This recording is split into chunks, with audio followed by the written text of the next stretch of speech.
Communist officials allegedly attacked U.S. diplomats and its own citizens with a new form of weapon. NTD's Becky Zhou has the story. U.S. State Department officials have recently told reporters that brain attacks do exist in China. U.S. diplomats suffered significant injuries in a series of attacks in 2017 that seemed to target their brains.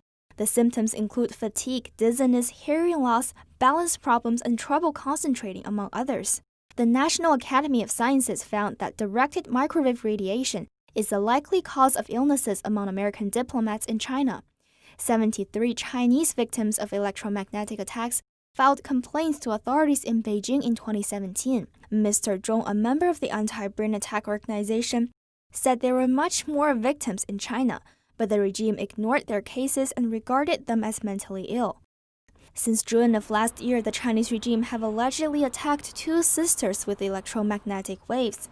Chi Guixia and Chi Guiming live in a shared home in Harbin of China. U.S.-based Irene Wang, daughter of Chi Guixia, says officials allegedly emitted electromagnetic waves towards them at home, hurting their brains.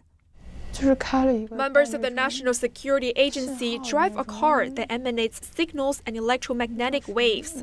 These signals target my mother and aunt because they practice Falun Gong. They were persecuted before for their faith. Falun Gong, also known as Falun Dafa, is a spiritual practice in the Buddhist tradition that espouses the core tenets of truthfulness, compassion, and tolerance. The regime has been persecuting Falun Gong practitioners since 1999. Their heads hurt as if someone is holding their skull. They can't sleep. It's very painful even when they put their heads on pillows. It's very hard for them to fall asleep. They really feel wretched. The sisters also had difficulty breathing. Once they moved to the homes of their relatives, the predicament stopped right away. But officials continued to follow and monitor the sisters round the clock, no matter where they went. Their relatives fell prey to the stalking as well. The sisters had no choice but to move back to avoid creating trouble for their relatives. They reported these incidents to local police, but to no avail. The Chinese Communist Party persecute people in an invisible manner. I hope that more people will be aware of these attacks one day.